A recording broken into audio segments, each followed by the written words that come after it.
नमस्कार दोस्तों। तो आज हम बात करने वाले हैं ब्रीडिंग के बारे में। जी हाँ, ब्रीडिंग जो बहुत ही महत्वपूर्ण हिस्सा है हमारे डेयरी फार्मिंग के लिए, क्योंकि उससे मुताबिक जो ब्लड लाइन है वो आधार रखती है ब्रीडिंग में। तो ये बहुत ही लंबा और समझने में बहुत ही मुश्किल टॉपिक है।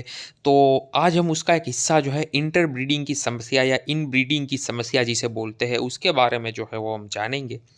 पर उससे पहले जान ले दोस्तों, इनब्रीडिंग होता क्यों है। क्योंकि होता क्या है कि जो भी प्योर नस्ल की ब्लड लाइन होती है, यानी कि जैसे भावनगर ब्लड लाइन है, पाडवा है, जसदन है, तो उन लोगों को अपनी ब्लड लाइन मेंटेन करने के लिए बाहर से जो है जीन्स वो नहीं डाल सकते, इसलिए उनको उन्हीं का बुल यूज़ करना पड़ता है।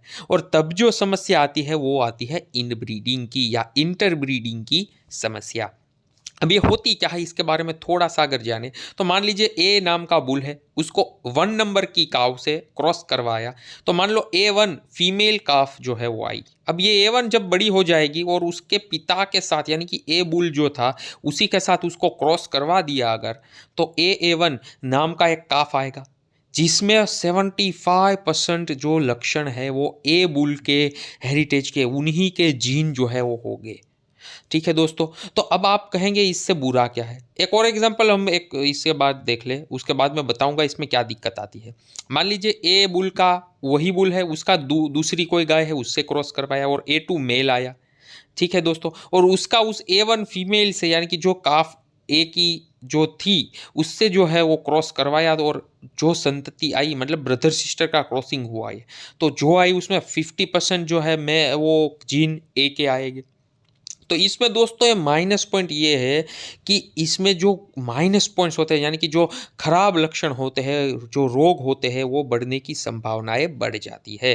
जैसे कि उदाहरण के तौर पे मान लीजिए किसी गाय के जो है वो पैर कमज़ोर है, तो वो उस बुल में आएंगे। और उसी के अगर जीन हम 75 या 50% लेंगे, तो जो संतति होगी उसमें पैर बहुत ही खराब आने की चांसेस है, मतलब वो बहुत ही कमज़ोर हो गए। दूसरा उदाहरण ले तो जैसे कि मान लो कोई गाय जो है डिलीवरी के वक्त दिक्कत कराती है, तो ये जैसे ही उसके जीन बढ़ेंगे ना, वैसे वो प्रॉब्लम जो है वो मेजर होती जाएगी, बढ़ती जाएगी। ठीक है दोस्तों।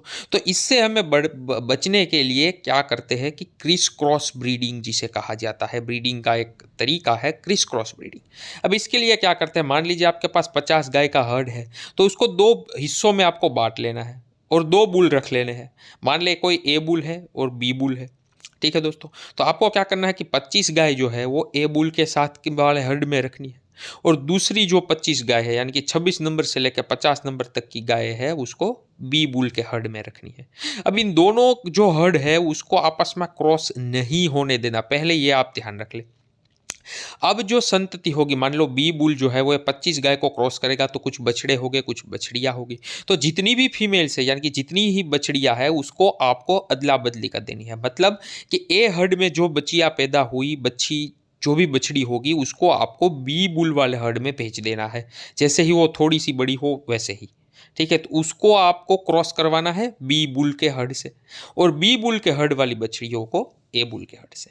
अब उदाहरण तौर पर मान लीजिए एक बुल है, उसका 7 नंबर की गाय के साथ अगर क्रॉस करवाया और वो बछड़ी हुई, तो उसको आपको भेज देना है बी वाले हर्ड में। और बी वाले हर्ड में मान लो कि बी नंबर के बुल का 29 नंबर की गाय से क्रॉस करवाया और बछड़ी हुई, तो उसको आपको भेज देना है ए वाले हर्ड में। ठीक है दोस्तों। तो ये आप अदला बदली कर लेनी है। अब इससे क्या फ़ायदा होगा ये हम आगे देखेंगे। ठीक है दोस्तों। अब मान लीजिए ये जो B29 थी वो बछड़ी थी, उसको हमने ए वाले हर्ड में डाल दी थी। अब मान लो ए का जो बुल है उसका 3 नंबर की सकाई के साथ क्रॉस किया और उसका मेल हुआ, तो उस मेल का और B29 का जो है उसका क्रॉस किया और फिर मान लीजिए मेल बछड़ा हुआ। वैसे ही हमने A7 जो गाय थी, बछड़ी थी, उसको बी वाले हर्ड में भेज दिया था, तो वहाँ के किसी फीमेल मेल के साथ क्रॉस करेगी, तो उन दोनों का जो भी काफ होगा, अब उसका क्रॉस जब करवाएंगे तो एक संतति पैदा होगी जिसमें बायोडाइवर्सिटी ज़्यादा होगी। उन जो हमने पहले देखा था ना कि 70-50% रहती है, तो इसमें क्या होगा कि इस ऐसा क्रॉस क्रिस करने से जीन्स बढ़ जाएगी और एक ही जीन का प्रभाव जो है वो हमें कम देखने को मिलेगा। अब इससे फ़ायदा ये हो जाएगा कि जो भी मान लो हमें बाहर से ब्लड लाइन लेके आनी नहीं पड़ेगी, हमारी ब्लड लाइन सालों से जो है वो चलती आ सकती है। बस हमें जिसमें प्योर लक्षण है, जो अच्छा काफ है, अच्छा मेल है, वो सिलेक्ट करते जाना है, दूसरे अच्छे नहीं है उसको हमें हटाते जाना है और आगे हमारे हर्ड को बढ़ाते जाना है। तो इस तरीके से आप अपना हर्ड जो है वो विकसित कर सकते हैं, क्योंकि इसमें डिफरेंट जीन्स भी आ जाते हैं और आप ही के हर्ड के जीन्स होते हैं, बाहर से नहीं लाने पड़ते। तो माइनस पॉइंट्स जो है वो कम आएंगे और प्लस पॉइंट्स बढ़ते रहेंगे।